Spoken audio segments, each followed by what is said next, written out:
Hello and welcome to Views on News. I am Jawad. Tehami. Pakistan's caretaker Prime Minister Mr. Anwarul Haq Kakar has undertaken a two-day official visit to the state of Kuwait, in which he held very important meetings. The meetings that include with the Crown Prince Sheikh Mishal Ahmed Al-Jabir Al-Sabah and the first Deputy Prime Minister Sheikh Talal Al-Khalid Al-Ahmed Al-Sabah. According to the statement by Prime Minister's office during the meeting, the Crown Prince, the Prime Minister reaffirmed the importance Pakistan attaches to its relationship with the state of Kuwait and reiterated the desire to further expand the relationship in diverse fields. The Crown Prince at the same time also reciprocated the sentiments of the Prime Minister. When we talk about the meeting with the first Deputy Prime Minister of Kuwait, Chief of Army Staff General Sayyid Asim Munir was also present in this particular meeting. The two sides underlined the importance of the historical brotherly relations between the two countries. The leaders also witnessed a signing ceremony of 7 agreements and 3 MOUs in diverse fields, and will definitely be discussing in detail as to the importance of those agreements and the memoranda of understanding between the two sides during this particular visit. Now, the Prime Minister has termed the agreements and the MOUs another milestone in the achievements which the Special Investment Facilitation Council is bringing for the country. Now, this particular visit by caretaker Prime Minister Mr. Anwarul Haq Kakar to the state of Kuwait comes when the state of Kuwait and Pakistan celebrate the 60 years of the establishment of diplomatic relations. We'll be taking the broader look at as to how this particular bilateral relationship developed over the years and the kind of the transformation this fraternal relationship between the state of Kuwait and Pakistan is happening. That would be for the benefit, mutual benefit of the two states when it comes to the economic partnership. For that, we are honored to have been joined in the studio by Dr. Usman Chohan. He is political economist. Dr. Usman, thank you very much for taking time out for Views on News tonight. Really appreciate that. At the same time in the studio, we are honored to have been joined by Mr. Kaswar Klasra, a senior journalist. Mr. Klasra, thank you very much for your time. Also for being with us on the show tonight. Really appreciate that. Dr. Usman, if you allow me, let me begin the discussion with Mr. Klasra. Mr. Klasra, let's take a stock of the overall bilateral relationship between the state of Kuwait and Pakistan. This particular year marks the 60th anniversary of the establishment of the diplomatic relations between Pakistan and state of Kuwait. What have been the hallmarks of the strength of this bilateral relationship? Well, thank you for having me on the show. Let me tell you, state of Kuwait used to be a prime destination for Pakistani workforce, and unfortunately, Pakistan was among the countries which has to face the brunt of Iraq and Iran war as well, because a large number of Pakistan workforce has to come back because of this. I think after that, Pakistan could not, forge the relationship. They did not put up efforts to forge the relationship between brotherly countries. But this time, I think Pakistan has given a clear and loud message to brotherly state of Kuwait as well. You know, Armed Forces Chief and then Prime Minister of Pakistan, they both just given a message to the state of Kuwait that the Pakistan security establishment, Pakistan's political lead, and all of them, because they represent to the Army Chief and also the caretaker Prime Minister represent the Pakistan. And it was a big and loud message, because when it comes to discuss the relationship between Middle Eastern countries and Pakistan, definitely Pakistan's armed forces have played very vital role as well. I think this is the high time for Pakistani leadership to re-establish the ties Iran and Kuwait era as well, Iraq and Iran as well, and Pakistan can establish very good relationship with the state of Kuwait, because Pakistan is flexing muscle to jump into the field of information technology as well. I think this is the high time for Pakistani leadership to clink the deal economically, but definitely we need good deals economically as well. And I think this is the high time the caretaker Prime Minister and also the Armed Forces Chief, they can push Kuwait and Pakistan relationship, and I'm sure they are going to bring the relationship between the two brotherly countries to an era that was the hallmark of two countries Iran and Iraq war as well. I believe Kuwait can serve a good destination for to import workforce from Pakistan as well. And in case if the caretaker prime minister and the armed forces chief can clean the deal, it would be a win-win relationship between the two countries as well. Right, Dr. Usman, when we talk about in economic terms, how do you think this particular bilateral relationship has evolved over the years? Kuwait has always been an important player in the Middle East economically as an energy-rich country, and there is plenty of opportunity that has yet to be exploited, so that's why this visit is a very positive sign. On the manpower side, between the period 1971 to 2010, Kuwait was the 6th most common destination for Pakistani workers to go, and in the period year-to-date 2023, it's the 7th highest. So you can see that there is a keen need because they're complementary economies. The same is true for Pakistan and the UAE, that they're complementary economies because they're energy rich but labor short and also skills short.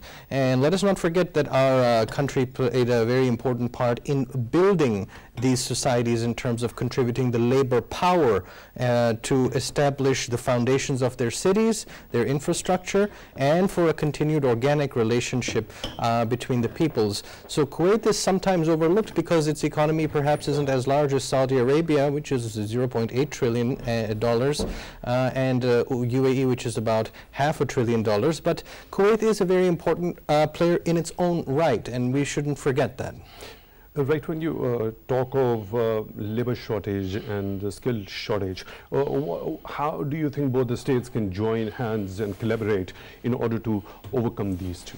In fact, we already have very good infrastructure in place to have labor exported. For example, you have the manpower or the overseas Pakistanis institution specialized in this, and then there is collaboration in terms of demand requested from the counterparty. This is how it works with the UAE and Saudi Arabia at a much larger scale. So it's simply a matter of expanding the scale. Kuwait is certainly a dynamic economy, so the fact that they express demand for certain positions means that we can fulfill those needs. So it's more of a matching thing. From our side, I believe we already have good infrastructure in place to do that matching of their requirements and our labor supply. So when we talk about labor supply, how Pakistan can actually capitalize the youth bulge that it has right now in order to export more skilled manpower to the state of Kuwait? What specific sectors or areas do you identify where the skilled labor force of Pakistan could go and serve to contribute to the economy of Kuwait? Well, this is an excellent question. So in terms of the requirements of Kuwait, they're across the value chain. But the thing is that oftentimes Pakistani labor is exported with a view to doing the blue collar stuff. The blue collar means your drivers and your welders and your plumbers and that sort of thing. But with the economic transformation happening in South Asia and the Middle East, you find that higher and higher up people are required in the Middle East, in the Gulf region, and that is both a plus and a minus, because of course we need talented people here, but those talented people can also make a good contribution there and return when it is appropriate in their own judgment. And for example, if you look at, in parallel to Kuwait, if you look at Dubai, in the first half of 2023, the 3rd largest country of origin of people starting businesses was Pakistan, after the UAE itself and India. So this is a very large number. That same dynamism is actually a little bit on Kuwait's judgment, because it's a very competitive region in terms of starting businesses, and so anybody from Iran, Pakistan, where the economy perhaps isn't as open as the UAE is, there's actually a lot of places to shop. You can do it in Qatar, in Bahrain, in Kuwait. So that doesn't mean our Prime Minister has to visit all these places, but the fact is that all of them offer something useful, and we offer something useful to them. Right. Mr. Klasra, what's your understanding when it comes to the identification of those particular key areas when it comes to the requirements of state of Kuwait in which Pakistani skilled workforce could contribute to the economy of it? Well, that's an excellent question. I think 2 areas could be a game changer when it's come to discuss Pakistan's labor force and their induction in Kuwait as well. One of them is oil and gas industry. I would rate it at top of the list. And other is information technology. You know, Pakistan is an emerging country when it's come to discuss the skilled labor force. Information technology is the area where Pakistani students, Pakistani skilled workers, they are excelling as well. And I was just reading a report in a leading public daily that Kuwait may take 1 million workforce, and definitely this is the high time for the Pakistani, the thinkers, because we have always seen that when it's come to discuss information technology and related, field jobs, India has been the prime focus of these Middle Eastern countries. But this time, I believe it is the high time for Pakistani's leadership to convince not only the Middle Eastern country, but the Kuwait as well, that we have capacity, we have skills, force as well, and Pakistan can actually export the information technology, skill force, and other, related fields as well. And I think Pakistan's leadership will have to focus first of all oil and gas sector, because it is area where Pakistan never put energies to explore these areas as well. And other thing, I think information technology and Kuwait can serve as a prime destination for Pakistan's skilled force once again. I think these two are the particular where Pakistan needs to when we talk about the second sector that you just mentioned, that is information technology, we've heard a lot of talk has been made about this particular sector recently. Pakistani authorities are very keen in order to bring the modern youth of Pakistan on those particular lines and develop those skills through education, different training programs. Now, how Kuwait can assist Pakistan when it comes to building the capacity of the labor force here in Pakistan, or the workforce here in Pakistan, especially when it comes to the development of the information technology skills? How can Kuwait help Pakistan in that? Well, let me draw your attention to the statement of Prime Minister of Pakistan, Mr. Kakar.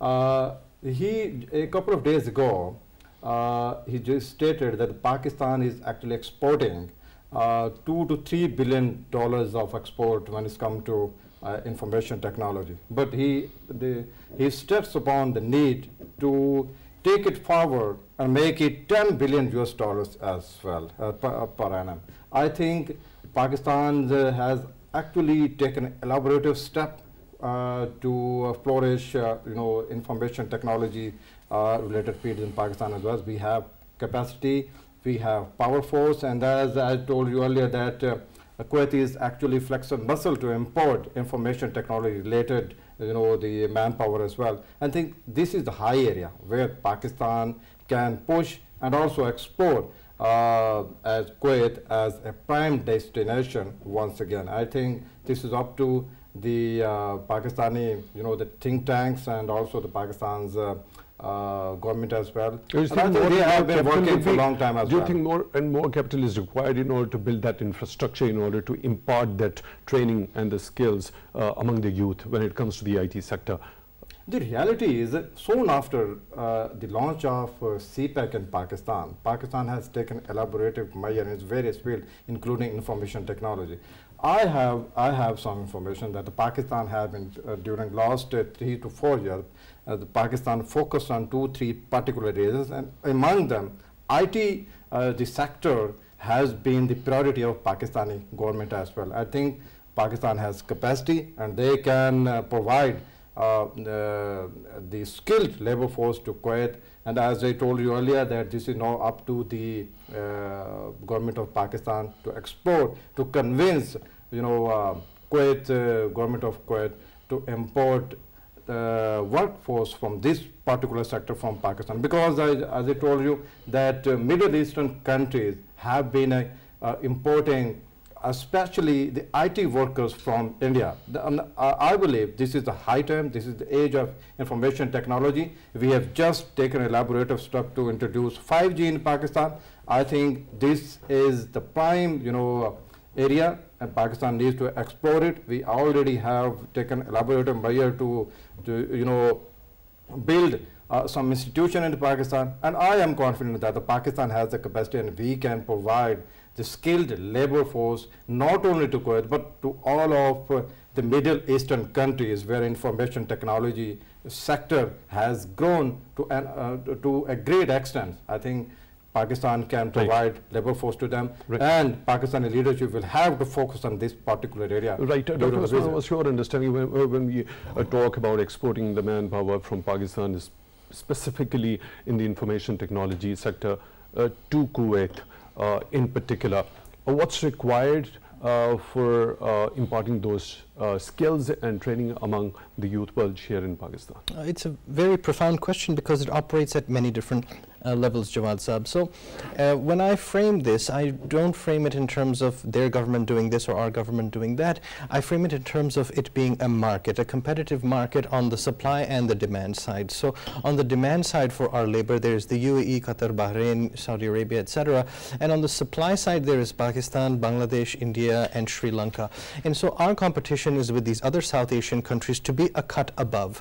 Now, in those countries, there is a degree of investment, but it isn't necessarily that impressive because they also face limitations. So there are two areas where if I was somebody advocating for civil society to be prepared for the export of labor, one is in the mastery of Arabic, because that is a very significant thing in the information technology sector, because most of the Gulf countries consume their social media or other online content in the Arabic language. And it is much easier if you're an Urdu speaker to master Arabic than if you speak Bengali or Sinhalese or Tamil.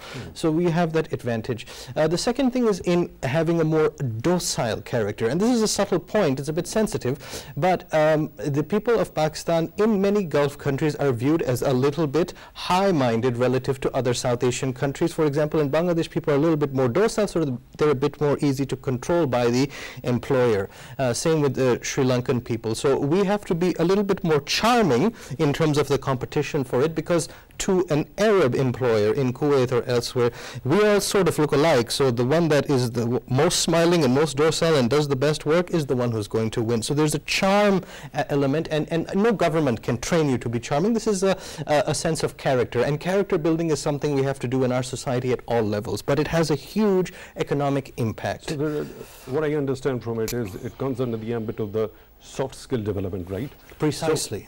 So of course, there could be some kind of endeavor that could be undertaken in order to develop this particular skill on this side also. Precisely. So what's required Absolutely, absolutely. And soft skills are something that are increasingly important in the contemporary digital economy, because there are many things that are being automated anyways. So those things don't require a human interface, but the areas that do require a human interface, the edge comes from the soft skills. That's one point. The second point is that our IT exports thus far have been approximately geared towards the United States by a large margin, which is to say roughly 75% of our IT exports go to the US as end user rather than other countries. So you only have this 25% sliver, and this can be expanded substantially. Right, an MOU rather than agreement in the technology zones development.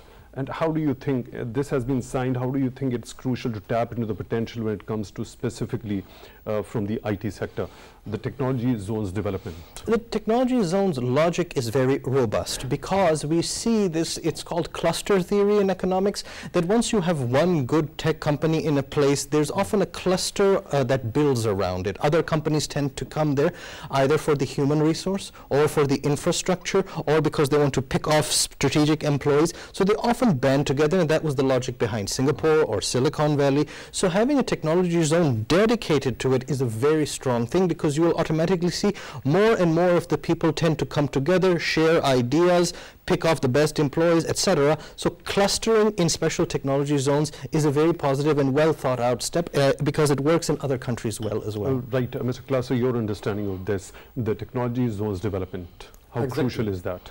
Exactly. When it comes to bilateral cooperation, specifically between Kuwait and Pakistan? Well, I believe that that's a good question. Pakistan needs to stress upon the need of development of technology zones as well.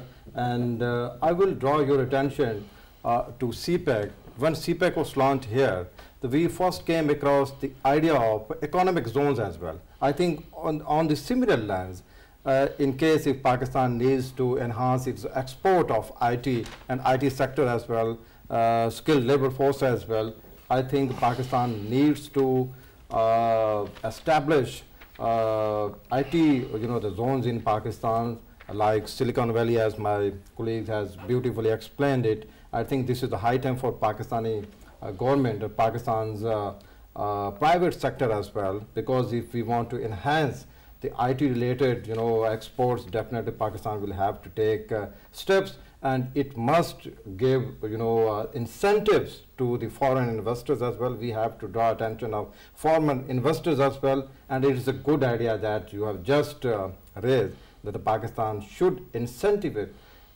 to not only to domestic but also incentive must be given to the foreign investors as well, and it can be a very good step to establish IT the zones on the similar lines we have established economic zone across CPEC as well. And I think the investors from Kuwait and also from other Middle Eastern countries must be welcomed. Pakistan should take step and convince them, let's come across and then we will facilitate you and let us build together the IT zones in Pakistan as well. And it could be a win-win situation for Pakistan and Kuwait, brotherly countries as well. Right, Mr. Klasra, now 7 agreements in the fields which I will definitely mention over here, and 3 MOUs also have been signed. Now, when specifically talking about these 7 agreements, the topmost of it happens to be food security, and then agriculture, hydropower, water supplies, establishment of mining fund, as well as the technology zone development, which we have already discussed. Now, when it comes to the agricultural sector and ensuring the food security, what are the requirements of both the countries? Which country can benefit from the other in this particular bilateral relationship in this particular sector? I think food security has been the prime subject of discussions between the two countries as well. And I'm sure that given that Pakistan background in agriculture development as well, Pakistan and Chinese cooperation has done wonderful jobs in Pakistan soon after the launch of China-Pakistan economic door. I think at this point, Kuwait, which have been facing the food insecurity as well, I think the Kuwait can get benefit from Pakistan in this particular area. And as I told you earlier, that it will be a win-win situation, like we were discussing before, that the investors from Kuwait must come across Pakistan, and the Pakistani government must facilitate them to establish IT zones in Pakistan as well. And see, on the similar lines, the Pakistan can help them establish the agriculture sectors over there as well, and it will be a win-win situation. Let me draw your attention that Pakistan has done this cooperation with Saudi Arabia as well. In the deserts of Saudi Arabia, with the collaboration of Pakistan, now they have been transformed into the agriculture fields as well. And in a similar way, Pakistan's agricultures have done remarkable job in United Arab Emirates as well. So I think, well, I believe that Kuwait is also insecure about the food security as well. At this particular point, Pakistan can export their technology on this particular area as well, and it will be a win-win situation when it comes to discuss two particular areas. Pakistan export, the food-related technology as well, and on a similar line, the investors from Kuwait can come across to Pakistan and they can invest to establish IT sectors here as well. I think on these two particular areas, the cooperation must begin immediately, and I believe this is priority on the Pakistan's delegation agenda as well. It could be a win-win situation for both the countries. Dr. Usman, food security, agriculture. Now, agriculture happens to be one of the key areas in focus when we talk about Special Investment Facilitation Council. Of course, Prime Minister during his visit to Kuwait in particular has also alluded to the fact that the signing of these agreements and MOUs between the state of Kuwait and Pakistan is another milestone in the achievements which the SIFC is bringing for the country. Now, when we talk about ensuring food security for both Pakistan and state of Kuwait, what future role do you think SIFC can play in that regard? It can play a very important role. The more important question in that case is the balance that we have to strike. So we have to be able to feed our own people, and at the same time this is an important source of possible foreign exchange. So when you look at South Asia, other countries tend to be more restrictive with food exports for the sake of social stability. So for example, India and recently banned exports of certain things because it had to make sure its people are fed. That is logical, and so we also have to make sure our people are fed. But at the same time, we have a foreign reserves crunch, and so exporting can be a good thing. At the same time, large tracts of Pakistan are now being dedicated towards export-oriented culture. And so if you have sufficient yields, sufficient water management, high-skilled labor in agriculture, the disintermediation from the producer to the end market, then you can have far more to grow, because you know half of Pakistan is basically still desert that has yet to be cultivated through our irrigation system, which is a timeless miracle. I mean, for centuries we have been able to create this miracle where desert on this side, desert on this side, and yet we have this extremely important thing that has been reinforced in movements. The British contributed, the Mughals contributed, but right now we're at a stage where we have to make a big investment in water security, which is indistinguishable from food security. There's one-to-one. And so the way the crops that we plant, the yields that we earn, what we choose to sell, these are complex questions. So this MOU, I think, is very comprehensive in delineating the areas where Kuwait can benefit and we will benefit, and at the same time we have in the back of our minds our own food security requirements. So what measures are required? When we talk about these 7 agreements, food security happens to be at the top of it. There is another one, the water supplies. Now, do you understand this particular agreement is associated with what you are terming as water security, ensuring water security, both of them quite interrelated? Yes. What measures are required in that regard, specifically in the case of Pakistan, to expand that irrigation system on much efficient scale? Absolutely. So there are several points in the MOU that I have been told about, which include those related to the irrigation system as well as the efficient use, modern techniques such as drip farming, the energy intensity of the agricultural activation. So there, what you can say is the background or the backroom work to make the crops function and be produced. Those are the important elements covered in the MOU, and so based on your pertinent question, I believe yes, not only are these two inextricable, but they are adequately covered in this MOU, not just with Kuwait, but our agreements now are tending to reflect this importance that we put on this. Okay, so how can we preserve that water every year when we have 2 or 2.5 months of intermittent rains over here in Pakistan in the form of monsoon? Are there any contours to any sort of a mechanism that could be established in order to tap the potential of that water, which is most of the time is drained down? Yes, absolutely, and not only are there important measures, they include the water storage, water catchment at the micro level, as well as larger dam projects. Many governments have struggled with this for various reasons that are not just technological but also political. But the need for these is accelerating as the glacial melt accelerates. So the time is a little bit short, and as you may have seen that forecast, we will be acutely water short by 2025, and you will anecdotally have heard that the boring that people have to do now gets deeper and deeper by about, X number of feet per year. So the requirements, it doesn't need to be this way. Even if your population is growing rapidly, it does not mean that there isn't enough water, because as you correctly said, much of it passes into the Arabian Sea, which doesn't need to be the case. But do you think climate change has to be blamed for that?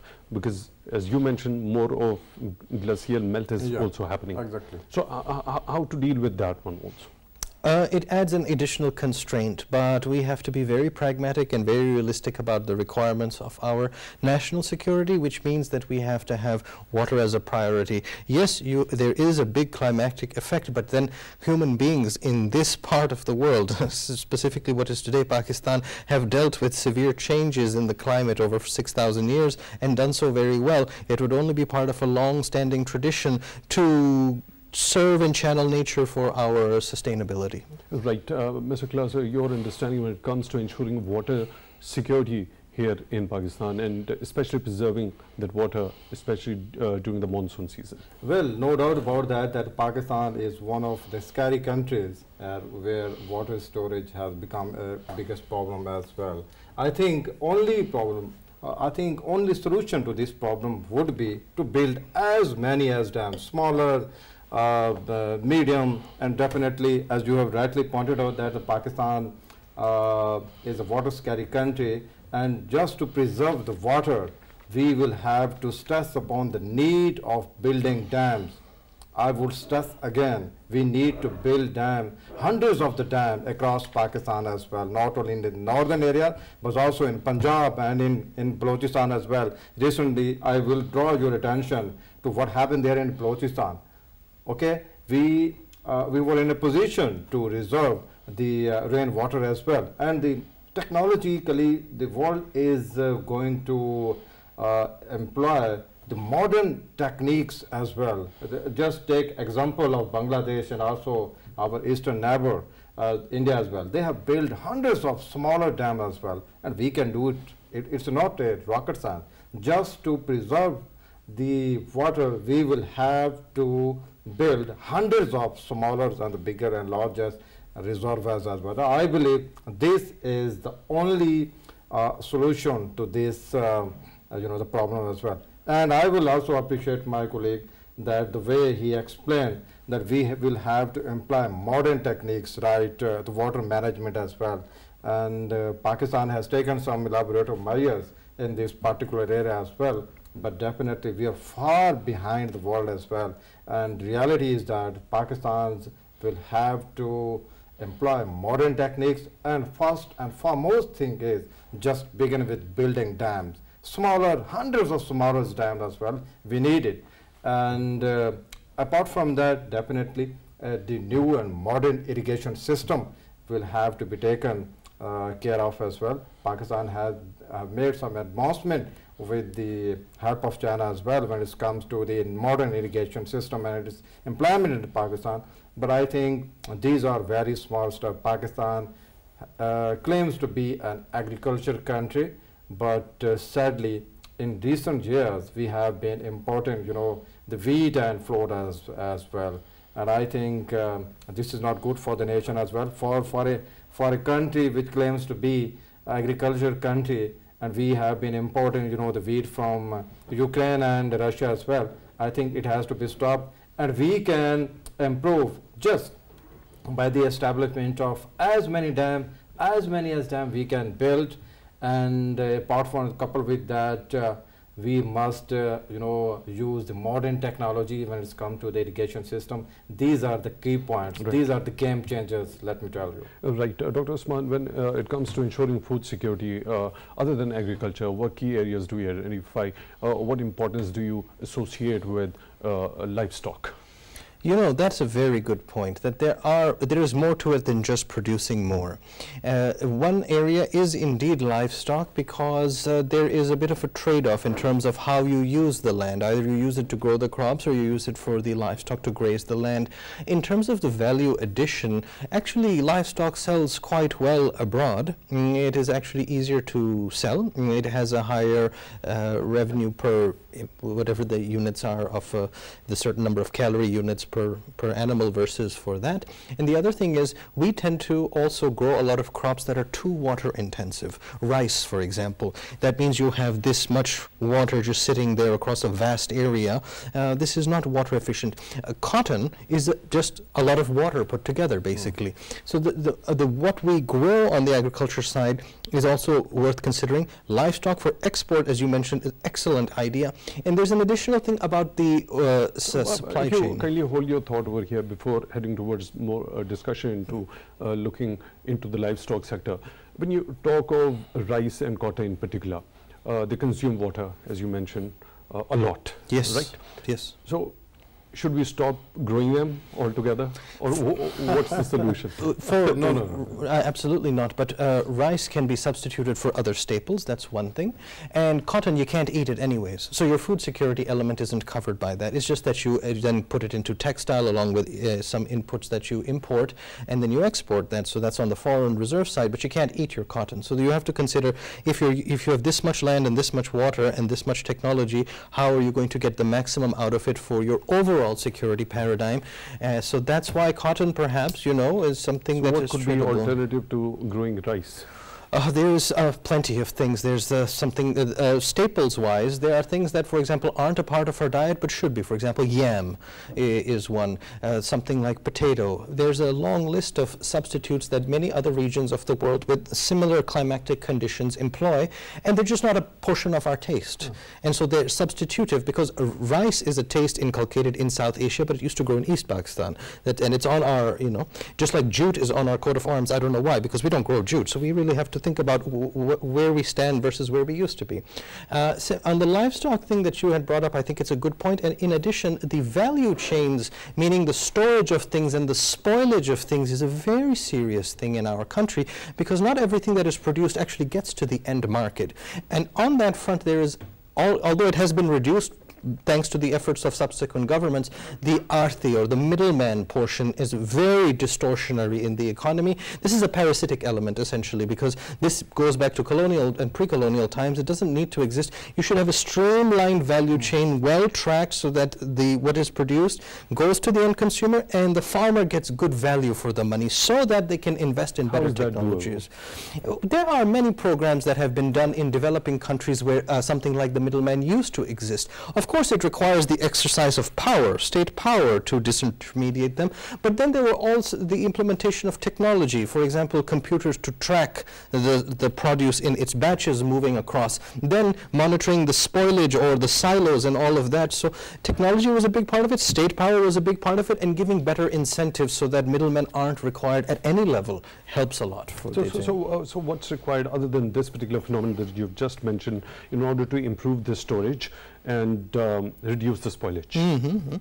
Well, if you manage to solve these things, so what I'm saying is, if you consider alternates to what you grow that are too water intensive, if you also focus more on livestock, and you disintermediate, and you have better storage and reduction of spoilage, you've already solved basically everything that's required. So how important is the modern technology when it comes to better preservation or packaging or storage and reducing the spoilage in return? That is extremely important. You cannot remove the technological factor from this, and this is the reason why other countries which don't need to be particularly rich actually get more value for money from what they export on the agricultural side. I will draw your attention to the fact that Ukraine and Pakistan, pre-war Ukraine and Pakistan, produced about 25 million tons of wheat each.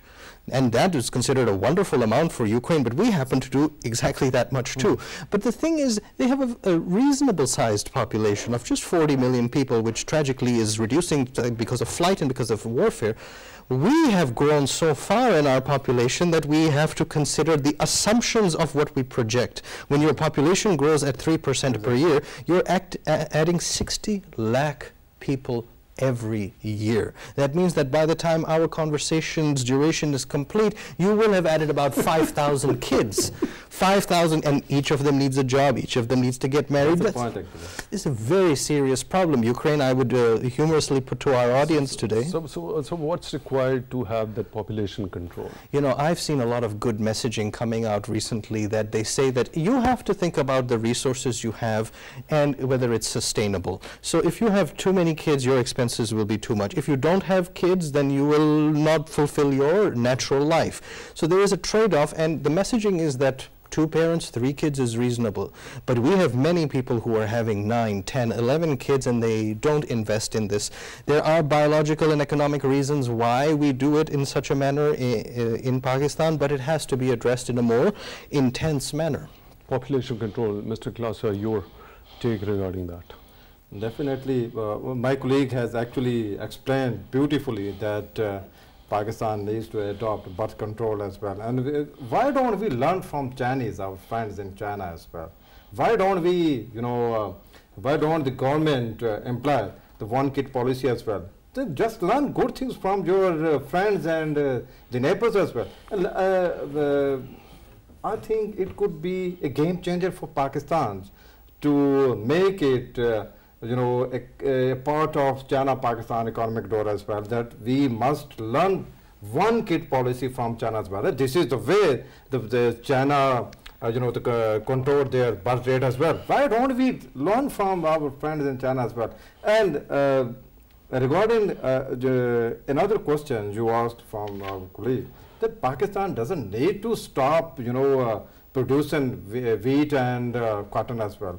Why don't we employ the modern technology, modern irrigation system as well? Pakistan used to be exporter of wheat. You remember, and it's not a rocket science to employ the modern technology as well. I think Pakistan can. It wasn't about wheat. It was about rice, which consumes more water, right?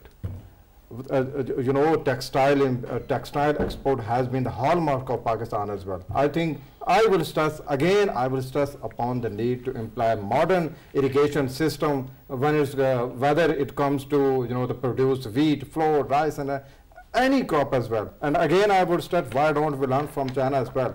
And I would stress upon the need to learn from whether it comes to China or even Bangladesh as well. We will have to modernize our way of producing the crop, and also, as my colleague beautifully explained, that we will have to employ a policy of birth control rate as well. I think let's start from here. Let's let's begin from here as well. Control, perhaps a topic of some other show. Let's take your view on another very important agreement that has been signed between Pakistan and state of Kuwait. Is the establishment of mining fund to support the mineral industry. What could be the roadmap between the two on this? There's plenty of elements to this that are worth considering. We have a mineral-rich country, and it has been underexploited, the extractive sectors as a whole. And whenever they have been extracted, they have been at the lower end of the value chain. So they have had to move somewhere else, be refined or put into a better product, and then sold, so the big margin goes to that other intermediate seller rather than to us. So when you have a mining fund and you invest in local capacity, you are capturing more of the value of that, and you may actually cut out some people and go directly to the end markets of whatever use, whatever mining thing. Some mining things are used for further industry. Some are used for direct human usage as the end consumer, as the individual. So depending on what it is, you can capture more of that value chain by having things that are covered in this mining MOU. That's right. One last question, Mr. Klasra. An MOU in the field of culture and art has been signed with the state of Kuwait and Pakistan. Now, how beneficial do you think it's going to be in future in order to enhance the already fraternal relations when we talk in terms of people-to-people context? So how important it is going to be in future? But it's really very important. It's important, and glad that the both countries have included this particular subject in the MOU and signed MOU as well. I think it is going to be a win-win relationship, and Pakistan needs to stress upon it, because this is a particular area. I'm talking about the Pakistan agriculture industry, and in case if Pakistan can fetch investment from Kuwait in this particular area, definitely it's going to benefit both countries as well. Mr. Kaswar Klasra, senior journalist, thank you very much for joining us in the studio for this show tonight. We really appreciate that. And Dr. Usman Chohan, political economist, thank you very much for your time, also for being with us on the show tonight. Really appreciate that. With that, we come to the end of today's episode. Thank you very much for watching. Sir, thank you.